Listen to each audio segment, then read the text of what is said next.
Hello, friends. Welcome back to ABN's Trinity channel for another episode of Islam and the News. Today is Friday, April 20th, in the year of our Lord 2018, and it's a blessing to have you joining me from around the world via satellite, also high-speed internet. Yes, the satellite is going to the Middle East, North Africa, Australia, and New Zealand, as well as to North America. We thank you so much for your prayers and your support, your financial support, which allows all of these vital shows to continue every single week and be broadcast throughout the world. Very, very expensive to broadcast this throughout the world. And of course, the digital platforms are much cheaper, and we thank God for the technology. If you don't have a ABN Sat app, which you can download for free on your mobile device, whether you have an Apple phone, Android, if you have many smart devices, a Roku, Apple TV, Amazon Fire Stick, you can get the free ABN Sat app on all of these devices. Just go to trinitychannel.com/platforms, and you can see all the different ways you can watch the shows live on the go on your mobile device. And of course, you find all of the shows on the Trinity channel's YouTube channel as well. So please get those videos and share them online, social media. Please like, comment, and of course, subscribe to the channel and click the little bell, because then you'll get notifications whenever new shows are uploaded to that channel. So thank you so much for continuing to let people know about Islam and the News, your Islamic news source, and of course, getting right to the news, an hour's worth of news and commentary and pictures and videos you won't get in the mainstream media.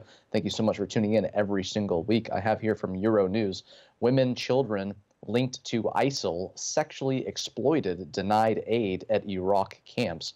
It says women and children perceived to have links to ISIL are being targeted in Iraq internally displaced person IDP camps by security forces, members of camp administrations, and local authorities, according to an Amnesty International report published Wednesday.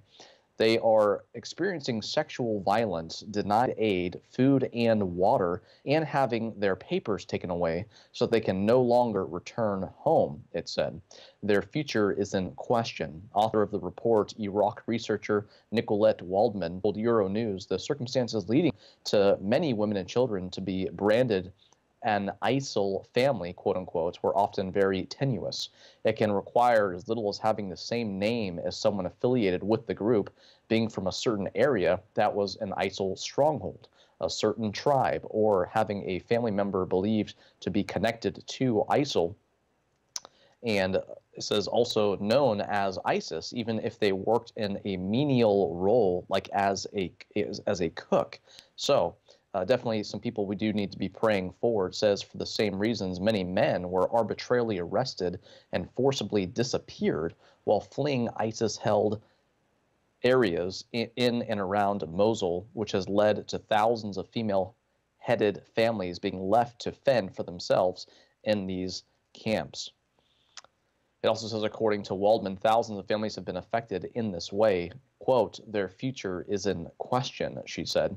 So definitely people need to be praying for. There's a lot of aftermath from everything that's happened over there. And of course, all the ongoing news with ISIS. Of course, I've brought you news about ISIS every single week for the last, I don't know how many months. They've been keeping you up to date on what is happening. And again, giving you the stories that you don't get in the mainstream media.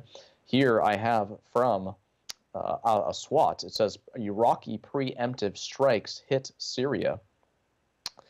Iraqi warplanes attacked on Thursday positions in Syria as officials from Iraq, Russia, Iran, and the Bashar Assad regime were meeting in Baghdad.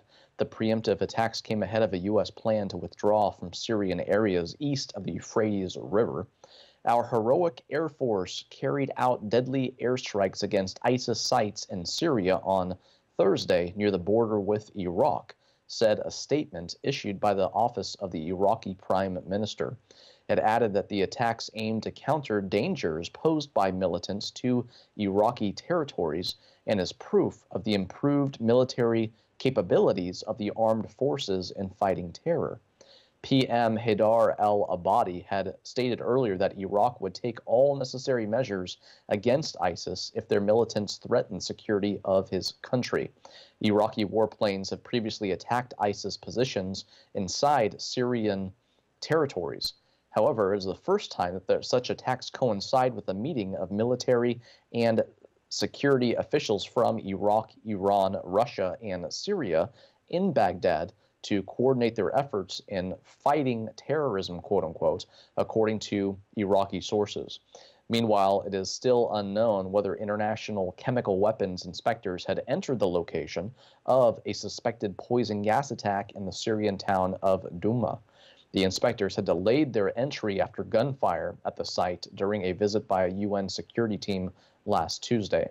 On Thursday, the U.S. State Department accused Russia and Syrian regime officials of denying an investigative team access to the alleged chemical weapons attack sites as they sanitize them and remove incriminating evidence. At the political level, Ankara said Thursday that the next round of the intra-Syrian talks would be held between May 14th and 15th in Astana. UN Special Envoy for Syria, Stefan de Mistura, will be visiting Moscow on Friday to discuss means for improving efforts to hold a new round of Syrian talks in Geneva.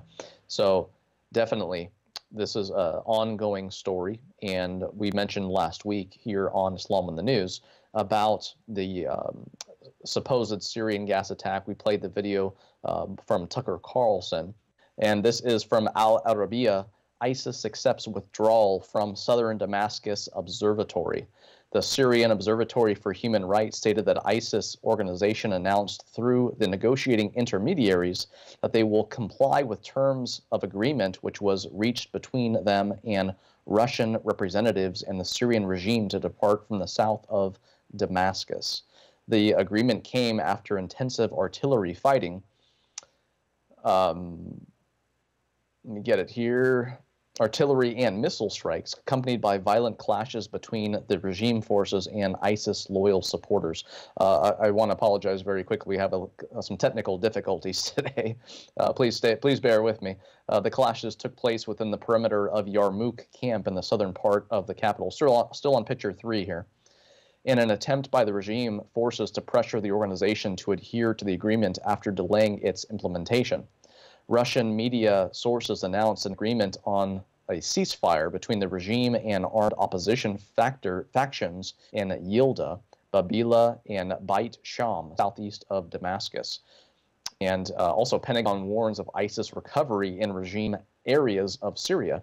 Now, this is something that I mentioned last week as well, is that, okay, no one's going to argue with the fact that, ISIS is a problem and ISIS needs to be defeated.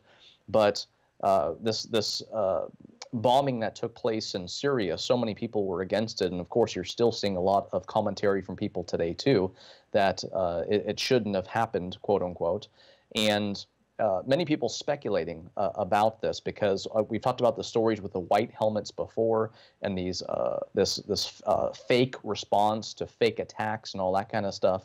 So again, just like I said last week, every country will agree with Donald Trump that ISIS is a problem, they need to be fought. But is attacking Syria, attacking ISIS, is attacking Syria defeating ISIS? Because we see that all these other countries, including Syria, including Iraq, including even Hezbollah, as I talked about last week here on Islam in the News, are fighting ISIS. So there's already a bunch of countries that are going to be coalition forces to fight ISIS. So this is something that technically needs to be separated from all this, what's being talked about in the mainstream media. And of course, you're not going to get this commentary from them. So another reason to stay tuned here every single week. I have here this is from the dailymail.co, picture number 4. ISIS threatens to bomb New York subway in chilling poster showing a militant with sticks of dynamite at High Street Brooklyn Bridge station. Now, of course, while we're hearing all these news stories in the Middle East, we're seeing, again, stuff like this here. It says the ISIS propaganda poster warns of a bombing raid on New York City's subway. Sign in the background shows location to be High Street, Brooklyn Bridge Station, and it comes with a chilling warning: you will not expect where we will attack. It says here, ISIS propaganda chiefs have issued a chilling threat to bring death and destruction to New York's subway. The terror group has vowed to attack Paris and the World Cup finals in Russia in recent weeks as part of a global campaign of lone wolf strikes as it continues to lose territory in the Middle East. In its latest warning, uploaded to militant Islamist messaging platforms, a man is pictured standing on the platform at New York's High Street Brooklyn Bridge station with explosives and a timer behind him. The poster includes the threat, "You will not expect where we will attack." Last year, extremists also threatened to attack the Queen and the Vatican City. The group's propaganda wing, the Wafa Media Foundation, is continuing to churn out threats to despise the so-called ISIS caliphate, suffering huge losses in Syria and Iraq. ISIS fanatics are increasingly turning to lone wolf supporters to take up their violent cause in the world. I also have here from The Sun. It says, "Trump in chains, chilling ISIS propaganda poster shows Donald Trump as prisoner in orange jumpsuit as terrorists threaten West with drive-by shootings." It says Donald Trump is photoshopped wearing the same orange jumpsuit many ISIS execution victims have worn. A chilling new ISIS propaganda poster shows U.S. President Donald Trump in chains, dressed in the same orange jumpsuit.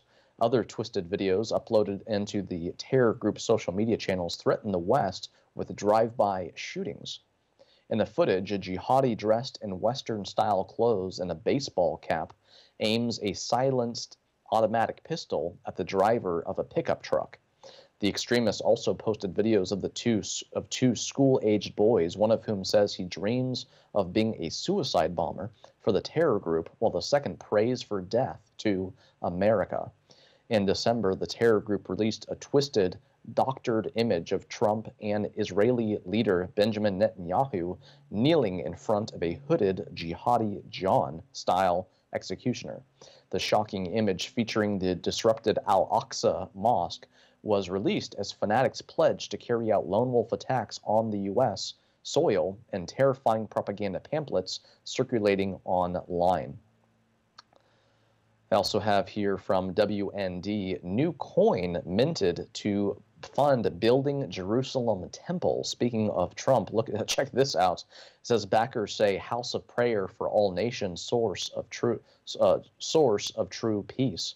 The recent effort that created the commemorative Trump Cyrus coin, quote unquote, sporting images of President Trump and ancient Persian King Cyrus, is now minting a special edition 70-year redemption coin to raise funds to build Jerusalem's third temple as a house of prayer for all nations.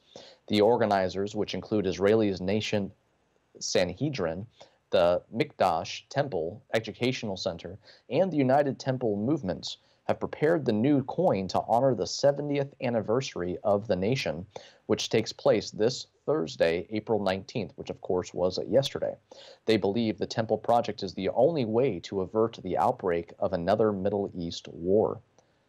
It also says, quote, "The temple as a house of prayer for all nations is the source of true peace," says Rabbi Hillel Weiss, spokesman for the nascent Sanhedrin. A biblically mandated court of 71 elders told Breaking Israel News. It has been presented in the media as a flashpoint, the focus of conflict that is the opposite of the truth, and has actually made this lie into reality. The previous poster involving the commemorative Trump Cyrus coin was so successful, the organizers of the new effort are optimistic about international effort to plan. Now let's go ahead and go back to number 6. We're still on number 6 here. A project fraught with contemporary, even with Israel, because of the Islamic presence of the Al-Aqsa Mosque and the Dome of the Rock, 2 shrines atop the Temple Mount. Moving on to my next story, I have here from Kurdistan 24, picture number 7. Chaldean Church Patriarch encourages push for moderate Islam in Iraq. Let me get the news here. The Patriarch of the Chaldean Church in Iraq, Luis Rafael Sacco, called for the federal government of Iraq to put an end to the practice of including people's religion on their national identity cards and urged for greater separation of power and politics to help end discrimination in the country. Sacco stated that there exists a strong will and attitude toward a more moderate Islam in Iraq, but needs to be encouraged. Sacco's speech was delivered at a conference on citizenship and justice organized by the French Senate in Paris on Thursday. He highlighted the suffering of Christians as well as non-Muslim religious groups in Iraq over the past decade, which has pushed many to leave the country. Christians in Iraq have been subjected to violence since the fall of the former dictatorship in 2003.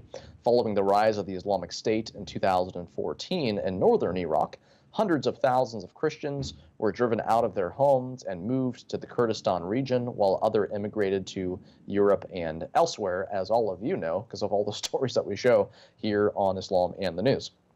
Now, very interesting about this, numerous points here. Number one, there is no moderate Islam. There are, of course, many moderate Muslims in the world. That is, Muslims who don't do what their primary sources tell them to do. They don't do what Muhammad said to do. Or, of course, because Muhammad did things on a timeline. When Muhammad fled from Mecca to Medina as the Hijrah, the beginning of the Islamic calendar, he didn't have a whole lot of followers. So guess what? These earlier, chronologically speaking, the earlier Quranic surahs, or the revelations, quote unquote, that were given to Muhammad, weren't very aggressive, weren't very detailed, because he didn't have any followers in order to follow those commands. It was after he became a military leader and a political leader and a religious leader that the surahs became more aggressive and more violent and longer and more detailed. And is after the Jews rejected Muhammad that Muhammad rejected the Jews. And you look at the Rashidun, the earliest successors of Muhammad, the rightly guided caliphs who followed Muhammad's orders to a T. We see that within that 100 years after Muhammad died, how much Islam had spread north and south and east and west and every other direction, because they were doing what Muhammad said to do. And it was only after that it moved up into Spain and into Europe, and it was pushed back at the Battle of Tours, that it stayed in that region for a while. And of course, hundreds of years later, you have colonialism, which of course caused a lot of Muslim countries to modernize, quote unquote. They respect power, and when the colonialism happened, which was a very powerful presence of Westerners who were in the Middle East and North Africa, we see that Sharia was kind of not watered down, but phased down to more of just like covering family law and basic stuff. And that is what has taken place, and that's covered a lot of time. People today, they make this claim that, jihad, this started just like in the last 100 years. Or they point to Iran and talk about the Ayatollah, saying this is where Islamic terrorism began. No, people who are alive today, they weren't alive during the colonialism that took place. And people who don't study history, what do they have for information? They're listening to other people who say, oh yeah, this just started in the last 100 years. No, all we need to do is look at the primary sources of Islam. Look at the Quran, the Hadith, the Seer literature. Look at all the different resources covering Islamic expansion. And this is continuing to happen today. It's a resurgence of Islam, and Islam according to Muhammad. There is no moderate Islam.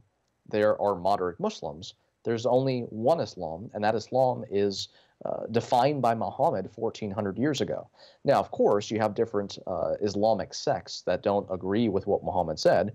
You have the Ahmadis, you have, of course, the Sunni Shia split, who both say, hey, we're Muslims, but, we're following the blood relatives versus we're following whoever gets voted in. So you do have these different sects and stuff. You do have the Sufis, which are more charismatic, quote unquote.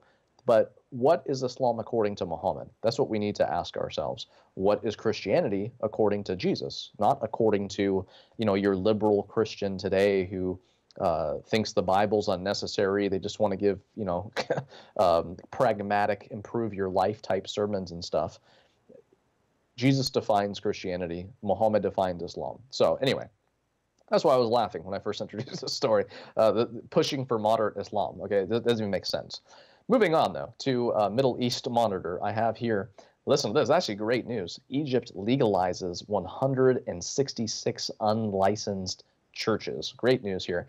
The Egyptian government yesterday approved the legislation of 166 churches and an unlicensed church service building in several provinces around the country, the Anadolu agency has reported. The legal statuses of 166 churches and a service building in several provinces around Egypt have been approved, taking into consideration that all the requirements will be met within 4 months, quote unquote. A statement by the Egyptian cabinet read. According to the statement, the move comes within the framework of, quote, respect for the provisions of the law and the constitution of providing all Egyptians for the right to practice religious rights. In January, the country's housing minister, Mustafa Madbouli, who was acting prime minister at the time, ordered the expedition of the decision process for all the applications submitted by the church. The Egyptian Initiative for the Personal Rights said that some 3,730 church legislation applications were submitted to the Egyptian authorities.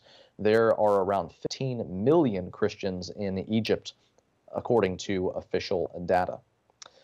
Moving on to, I have here from, this is actually syndicated news from a Syrian international news agency. U.S. warns Turkey of consequences if jailed pastor isn't freed.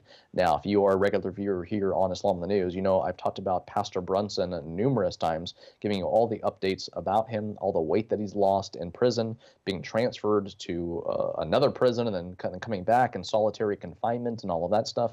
Listen to this. The Trump administration warned Turkey on Wednesday that it is considering punitive consequences, quote unquote, if the NATO ally does not throw out the charges or acquit an American pastor accused of espionage and aiding terrorist groups. The Turks claim to have a high standard of justice. The indictment suggests otherwise. Mitchell told the House Foreign Affairs Committee, "This is clearly an innocent man. We are watching to see if the Turks adhere to their stated standards of justice. If that does happen, we are considering, if that does not happen, we are considering options for consequences." He said the State Department is consulting with Congress about possible measures, quote unquote, to take against Turkey if Brunson is not released, but he did not elaborate.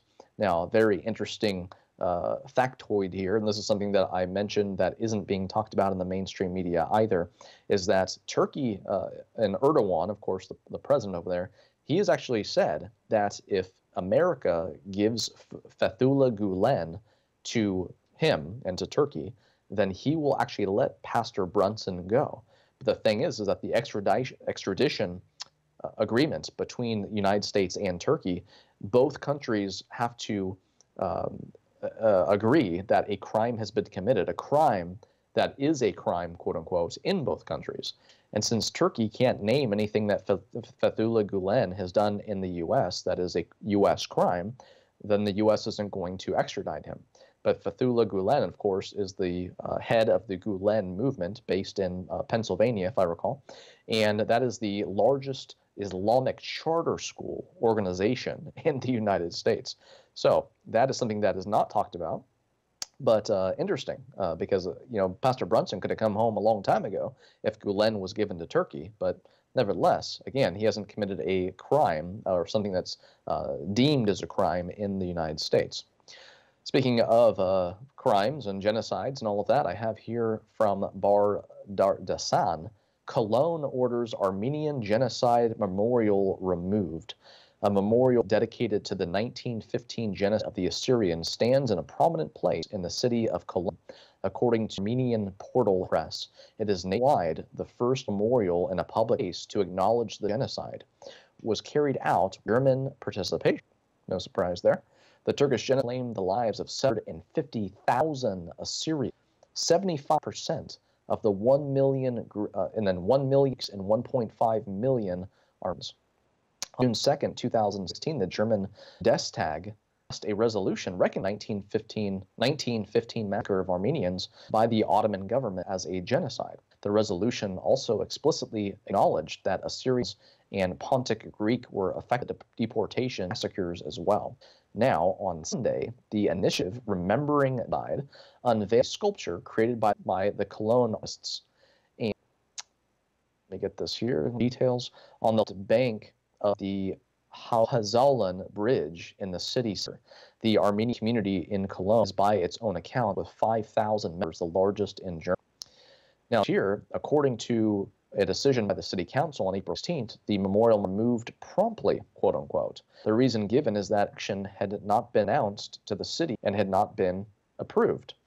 The city of Cologne thought that there is already a memorial for the victims of the genocide of Armenians in Cologne. It is a cross stone inaugurated in November 2017, cemetery Lebakok Weg in Coimbrugge. The Armenian community, however, does not regard the cemetery as an appropriate place for memorial, as remembering must be done in a public space. Of course, interesting there. Yeah, I mean, don't know why there isn't okay to remind people in multiple places about a huge genocide that many people are forgetting about, unfortunately. Moving on to militant, very interesting story here. Muslims turning to Catholic priests for exorcism. Yes, students of the right told to expect Muslim requests for help. It says here, in Rome, exorcists in training are being primed for Muslim requests for the right. At a Regina Apostolorum University conference on exorcism this week, veterans of the right have been instructed students to be ready for Muslims asking for spiritual help. Several speakers testified to their own experiences. Albanian Ernest Simoni told attendees that over the course of his decades-long ministry, many Muslims have sought him out for help battling the diabolical. He said he honors these requests, noting that, quote, Jesus came for everyone. Likewise, Friar Andre Francisco Fernandez, an Indian priest serving in Dubai, testified that, quote, many Muslims have approached during his time in the Persian Gulf. They say, Father, someone has done black magic on me. Can you pray over me and remove this devil? He explained. In another lecture, Mexican friar Cesar Trocu had been performing exorcism for a decade. Now based in Switzerland, he's a former assistant of Friar Gabriel Armoth, who was often described as Rome's chief exorcist before his death in 2016. Now, we do have to take a short break, but I do want to thank you again for being with us. We do apologize for the technical difficulties earlier, and hopefully everything is smooth from here through the rest of the show. But we'll be back in just a couple of minutes after this commercial break. Please, in the meantime, go to trinitychannel.com, look at all the different platforms that you can watch these shows on. Let other people know about it as well. We'll be back in just a couple of minutes with more Islam and the news. Thank you for watching Trinity Channel and supporting ABNSat TV Ministry. You can further support this ministry through social media, Facebook and YouTube. Just search Trinity Channel and click on our page. From there, like, follow, and share our page on Facebook, and subscribe to our YouTube channel while clicking on the bell icon to the right to receive notifications on new videos that we will post to the channel each week. Most importantly, after watching a video on these sites, use the comment section to give your thoughts about the program. Continue to support this ministry by following us on social media. Friends, welcome back to Islam and the News, found only here on ABN's Trinity Channel. Next, I have here from WND, man stabbed in neck by Muslim house guest goes public. Subtitle here says, Allahu Akbar, ISIS-inspired exchange student attacks host in his sleep day after arriving. This is picture number 12 here. It says, Roger Singravalu wasn't a novice when it came to hosting foreign exchange students. So when Momena Shoma, 24, a female Bangladeshi student from a well-to-do family, needed to switch homes a week after arriving in Australia in early February, Singravalu opened his home. Nothing stood out that could have warned the 56-year-old Melbourne hospital worker of any potential problem. The father of a 5-year-old daughter felt comfortable enough to take an afternoon nap on the couch the day after Shoma settled in. Then everything changed. Only now is Singravelu still traumatized, speaking out. Here's what he says. He awakened to a sharp pain, quote unquote, in his neck with Shoma leaning over him with a kitchen knife and shouting Allahu Akbar as she stabbed him, his daughter screaming as she witnessed the attack. It says here, I reactively grabbed onto the knife and fought her off. My daughter was screaming nearby, and I told her to run and hide, he told the Melbourne Herald Sun. There was blood everywhere. I ran outside with my daughter and got the attention of neighbors who assisted me. Whatever screening the Australian Homestay Network had done on Shoma and other exchange students, it had not picked up on Shoma's ISIS sympathies. 4 years before the attack, Shoma had been romantically involved with a man, a now missing ISIS extremist sought by authorities in Bangladesh. The pair, both from upper middle-class professional families, broke off their relationship because of parental disapproval. Shoma's suitor allegedly belonged to a new Jamal Atu Mujahideen Bangladesh, or Neo-JMB, an ISIS-inspired radical group made up of youth from wealthy families. The Neo-JMB was responsible for a July 2016 attack at a Dhaka cafe favored by Westerners that left 29 dead. Following the massacre, authorities named Ansari, son of naval officer, as a Neo-JMB militant wanted for questioning. Now, speaking of refugees, exchange students, all that kind of stuff, I have here from BNI, the country of Sweden. Sweden, most Westerners think of as a great place, a very peaceful place, and all of that. Obviously, many people here in the West have no idea what is happening in Europe in general, let alone Sweden. This here says Islamic horror story of the day. Someone should do a blog that focuses only on the cultural and economic deterioration that the import of more than 1 million Muslim freeloaders and jihadists from North Africa and the Middle East has inflicted on Sweden. There's certainly no lack of material. Now here, number 13, is a video, and this is Kate Hopkins talking with Mark Stein. Check out this video and what they explain is happening in Sweden. They talk about the no-go zones, which many people here in the West deny, but here's more evidence nonetheless. Go ahead and check out this video now. If you think it's bad here, you should see what's going on in European countries that Americans think of as super peaceful. A new story in Politico says that grenade attacks have become a part of daily life in Sweden. Rape and sexual harassment are surging. Hundreds of residents tramped off to join ISIS. And last year in Stockholm, a Muslim extremist murdered 5 people by ploughing his stolen truck into the city's iconic department store. Katie Hopkins is a columnist with Rebel Media. Great to have you with us, Katie. Sweden is in a hell of a state. Basically, people's perception of Sweden is about 40 years out of date now. That's so true. You know, people still imagine Sweden as this idyllic place, lots of mountains, snow-topped mountains, you know, everybody skipping down the street with their pigtails. I was there quite recently, and I found it to be a very hostile place indeed. I went to walk the no-go zones. There's about 62 no-go zones now in Sweden where the police fear to go, where the ambulances can't respond to emergencies, and where fire engines have to be taken by police because the fire engines are attacked.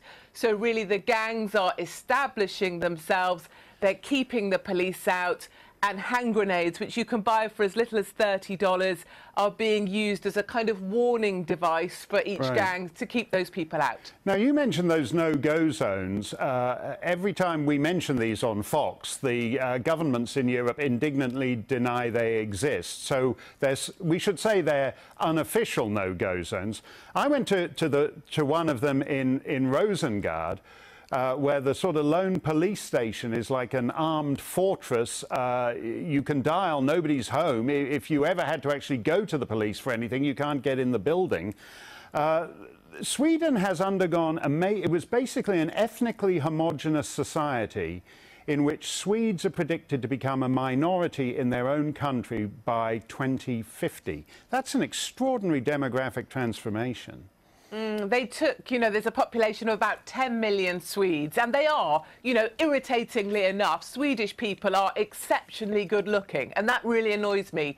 But anyway, they took this very perfect population and they brought in 170,000 migrants, and those migrants were from countries that we know about. We know the sorts of things that goes on in those countries, and then we wonder, why is it that Sweden has turned into a place where Swedes themselves are desperate to leave? I hear stories all the time of Swedes that want to get out of Sweden because it's too violent. Norway says it doesn't want to become Sweden. And what really bugs me is the media will not be honest about it. They talk about these individuals, these migrants, they talk about them as the new Swedes. Well, guess what? You can't take Mohammed, stick a blonde wig on him and put a name badge that says Ulf and turn him into a Swede. It doesn't work like that. No, it's interesting, and it's particularly hard on the women. I mean, I talked to a young lady in Östersund and some girls who'd been sexually assaulted at a pop concert. There's an incredible level of sexual assault going on now in a country that we think of, as I said, as still being far more peaceful than the United States or the UK or most other countries. Yes, and we should stop thinking that way. That's naive to think that way. We've imported half the Middle East to Sweden, and as a result, the men there particularly are behaving like men in the Middle East. 43% of rapes that happen to children in that country, and it has the second highest rape of any country in Europe. And the great news from all of this, if we look for a positive, is that in September they will have elections, and in September the Liberals will be forced out, and actually the Conservatives and the Swedish UKIP will be in. We have to leave it there, Katie. Thanks for coming on. And no surprise whatsoever, I have here from Breitbart, Sweden, immigration tops voters' concerns ahead of election. Swedes have named immigration as the country's most pressing concern. A new poll has taken ahead of national elections in September has found, this is picture number 14, the Demoscop survey conducted for Expression found that some 20% of Swedes now believe immigration to be the most important election issue, a figure which has jumped 5 points since March when healthcare topped the list of voters' concerns. Healthcare was the primary concern for 19% of the respondents, followed by law and order at 12%. Now here is the list. Immigration, 20%. That, again, that highest concern of voters. Healthcare, 19. Law and order, 12. Integration, 10. School and childcare, 10. The environment, 9. Swedes' economy, 7. Elderly care, 5%. Gender equality, 3%. Jobs, 3%. And this is something that people need to understand. Europe, and of course here in America, when you bring refugees, you're not just importing people, and of course, a huge impact financially, a huge impact politically, because who these people are going to vote for, who's going to pay for all the free stuff, quote unquote. You're also importing a worldview. And if you combine that with the command to these people not to integrate, not to assimilate, well, what do you think is going to happen with your country? It is going to evolve into something that it wasn't always. And that's what they're talking about with Sweden here. Sweden completely changing. And people here in the West who don't study up what's happening over there, being 40 years behind on what they think life is like there. People need to get educated about this stuff.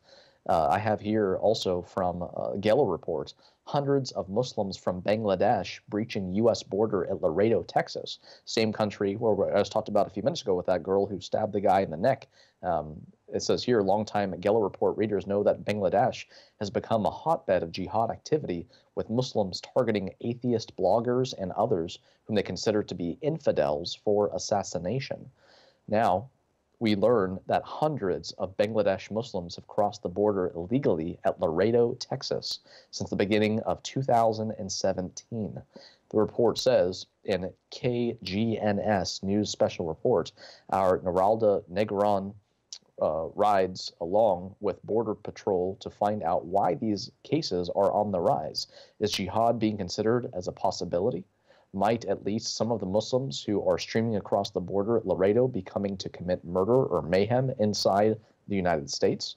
Judging from what is happening in their home country, that possibility must be considered and investigated fully. And that's definitely the case here, saying that let's see here, 2017, they apprehended close to 180 Bangladeshi nationals. And since October of last year, they have been over 160 individuals caught from Mexico, moving their way north into the U.S. Now, what happens when you bring up this type of news? When you educate people here in the West about what is happening, when you educate people about Islam. I have another video here for you, and this is actually a video. It's called Iowans Protest Islamophobic Event with anti-Muslim conspiracy theorist John Guandolo. Of course, that is coming from CAIR, the Council on American Islamic Relations, the Palestinian branch of the Muslim Brotherhood, known as Hamas. This is what CAIR actually is. And yes, they have offices throughout the United States, but this is a video that they put out. But in it, you will see Brandon House, who, of course, not too while back, he and Usama Dakduk and Shram Hadian, having all this talk about James White's interaction with Yasser Qadi and all of that stuff. Nevertheless, here is the video here. Let's go ahead and check out this video now. A controversial conference comes to town, attracting opposition, criticism, and protesters. Speakers at the conference warn the crowd in Des Moines about what they say is the threat of Islam to the United States. But local Muslims and protesters say their message is not welcome here. Mike Da Silva reports. My issue with Islam, well, all you gotta do is read the Quran, and most Americans haven't. Brandon House, an author and radio broadcaster, goes around the country trying to teach Americans about Islam and the Quran and the threat he believes the religion and its holy book poses to America. Because if you read it for yourself, you'll see what the issues are. The disrespect for women, the disrespect for the Jewish people, the disrespect for Christians, the disrespect for freedom of speech. And that's the case House has been making for years. But increasingly, his message is being considered too controversial to even book gigs like this one at the Holiday Inn Airport Conference Center in Des Moines. House told the audience tonight that a lot of hotels won't let him use their facilities, and that he just found out the Radisson in Green Bay canceled the contract it had with him for a conference there on Saturday. I'm here tonight to remind this organization that they're not welcome and their message is not welcome here in Iowa. Protesters like Glenn Hurst say the speakers at the conference don't know what they're talking about. It's a twisting of the data. It would be like somebody with no background in Christianity reading the Bible and trying to present it to everybody else that has no background in it as to what it actually means. John Guandolo, president of Understanding the Threat, spoke to the crowd about terms like Sharia and jihad and how he says they're dangerous. But local Muslim leader Akayu Abdul Samad says the meaning of those words can be interpreted in different ways and have been misunderstood by many. The jihad that we talk about in the Quran, Prophet Muhammad, peace and blessing be upon him, said very clearly that the jihad is the jihad of nafs, which means the jihad of self. Your jihad is within you, and every religion has a jihad. That's absolutely not true. In Islam, there's only one legal definition for jihad, and that's warfare against non-Muslims. John Guandolo says words have meanings and you can't just go into a court of law and tell a judge a word means something other than what it really does. But Akayu Abdul Samad says it's not that simple. He says just like two people can read the same Bible and interpret it very differently, the same thing can be true of the Quran. Janae? Okay, thanks a lot, Mike. And no surprise, the tu quoque fallacy, you too, or you bring up Islam, oh yeah, we'll look at the Bible. This is a fallacy that is commonly committed by Muslims all the time. Now, of course, multiple people in this video need to get educated. Samad, I'll talk about that in a moment here, but the other guy is saying, oh yeah, you've twisted the facts and all of that stuff. Number one, this is exactly why everyone needs to go to my Vimeo channel, vimeo.com/Tony Gourlay, and watch a brand new presentation called The Muslim Brotherhood, Origin, Identity, and Agenda. This is picture number 21 here. This is a almost 1 hour presentation covering from the time of Muhammad all the way up till now. I talk about Islamic expansion and all of that stuff. I talk about the Muslim Brotherhood, how it came about, Hassan al-Banna, Said Qutb. I talk about Egyptian presidents. I talk about what's happening here in the West. This is a video that you need to watch and share with other people. So I talk about all of the tactics, or a number of the tactics at least, used by the Muslim Brotherhood here in the West. And of course, what you just saw in that video, those kind of tactics will be mentioned in there as well. Now, Samad in particular, first thing he needs to do is watch the show that you probably have seen here called The Hidden Islamic Slave Trade and Colorism with Dr. Jay Smith, number 18. This is a video they can find on my Vimeo channel as well as on the Trinity channel's YouTube channel as well. Again, number 18, picture number 18 here. This is a video that many African Americans need to see because the bigger slave trade, the worse slave trade, not the transatlantic one, which was bad enough that you hear about in your public school system, the hidden Islamic slave trade is what many people need to know about. So again, one more show for people to watch. Another one, though, because they're saying, oh, jihad is just this inward struggle, which is completely ridiculous. You know, the people here, political Islamists in the West, want to make you think that there's a book called Jihad. The subtitle is going to be Your Best Life Now. Okay, jihad is not primarily an inward struggle. Islam did not spread into North Africa and throughout the Middle East, into India, and almost into Europe because of an inward struggle. It was outward fighting. And a couple different shows you need to watch on that to get your facts straight, especially this guy, Samad. Go and watch Ratio Christie's show that we did with C.L. Edwards. It's called Jihad and Terrorism, Is There a Difference? Now, of course, C.L. Edwards has been here on AVN a bunch. Here's a show that we did on this very topic, C.L. being a former Muslim, now Christian. But not just C.L. You need to watch another video. And this is with Raymond Ibrahim, yes, expert on Islam and the Middle East. This show is called Jihad, Past and Present. It's completely ridiculous to see these political Islamists and their tactics. They don't hold any water whatsoever.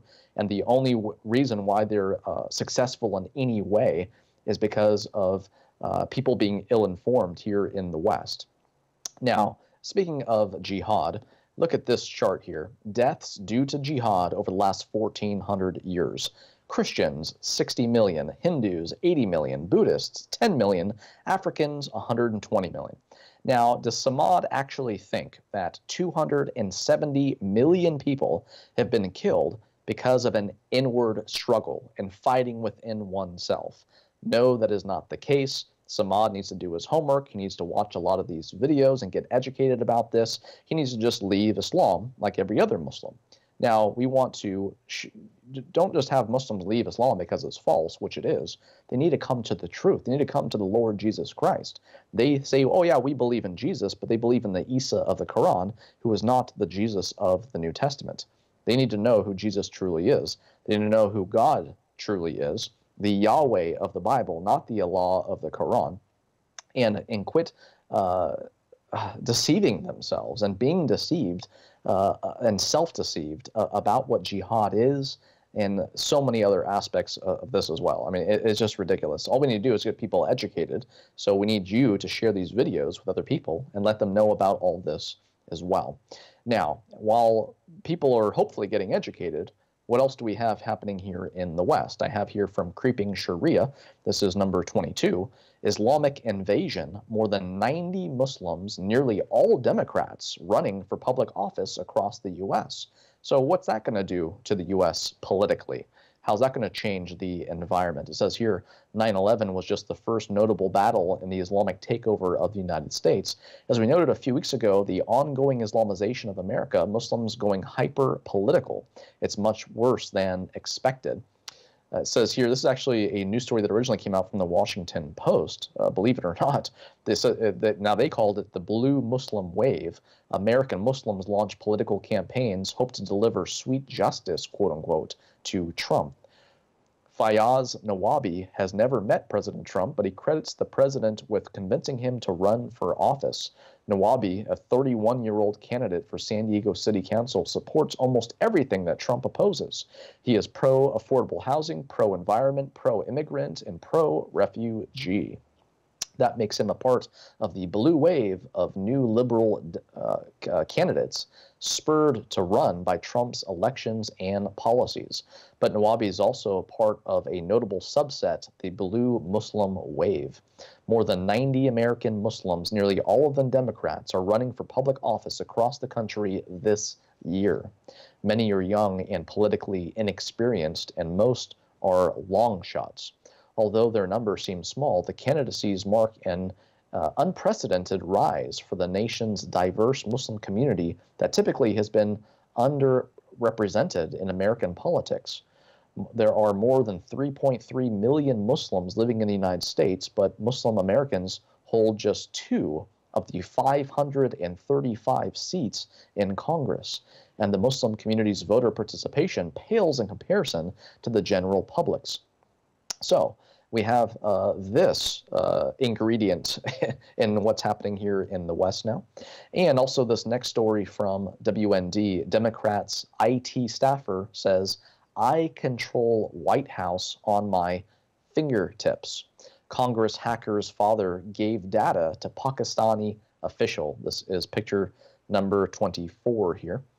The father of a Pakistani tech aide to Representative Debbie Wasserman Schultz, Democrat in Florida, and the other House Democrats transferred a USB drive to a Pakistani senator and former head of a Pakistani intelligence agency, according to the father's former business partner, the Daily Caller News Foundation reported.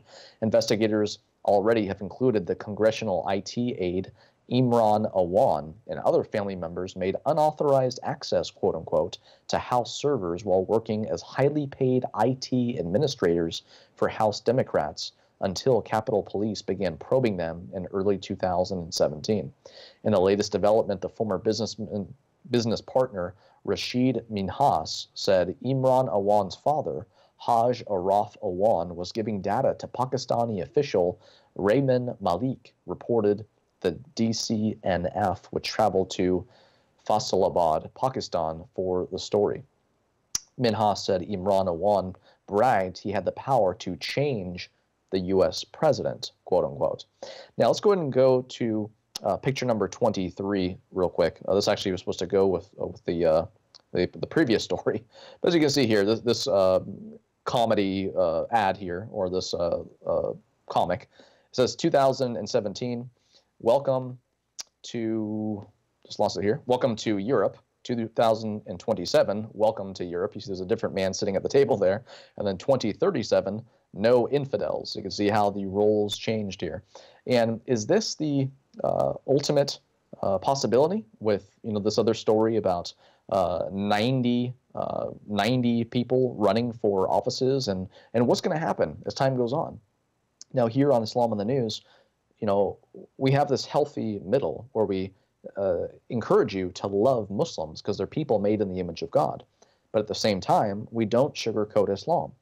So you need to get educated. You need to help educate other people. And you can do this by letting people know about our different shows that we do and all these videos. Also, picture number 25, Fabricating Jesus. This is another presentation that I recently created that is very educational, and you should share with people as well. Because all these different man-made religions and the theological cults, they fabricate Jesus. They say, oh yeah, we respect Jesus, we love Jesus, etc. They have the wrong Jesus. And unless you realize how he's so different than the true Jesus, then people keep talking past one another. Oh, I believe in Jesus. Oh, I do too. Okay, we're both good then. There are eternal consequences to having the wrong Jesus. There's one true Jesus. There's one true gospel. And this is the gospel that needs to be spread with all people. So, most importantly, get the gospel out to people. Get the gospel out to your Muslim neighbors, coworkers, friends, classmates, etc. Get the gospel out to everybody. everybody needs the gospel, but also everybody needs to get educated as well. Many Muslims are leaving Islam because they're finding out about true Islamic history. They're finding out about the life of Muhammad and the early Islamic expansion and all of that stuff. But if they just leave Islam just because they say, oh, Islam's a lie, well, that does nothing for their eternal salvation. They need to know what is true. They need to know who is true. And Jesus, the Lord Jesus Christ, is the way, the truth, and the life. No one comes to the Father except through him. Who is the true Jesus? This video here can help you out with that. But also, what is Islam according to Muhammad? Again, your average American Muslim neighbor who loves the Constitution and loves the Bill of Rights, they don't define Islam. Love them because they're people made in the image of God. But don't let them define Islam because they don't. Muhammad did 1,400 years ago. So people need to continue to learn about Islam according to Muhammad. They need to learn about Islamic history. And I hope that all the resources in this episode will be very helpful to you in learning about this stuff and also helping to educate other people as well. Again, apologize for the technical difficulties today. We thank you so much for being with us. And again, for your prayers and for your financial support, which allows all of these shows to continue. Thank you so much for letting people know about Islam and the News, your Islamic news source found only here on ABN's Trinity channel. Until next Friday, God bless you and good night.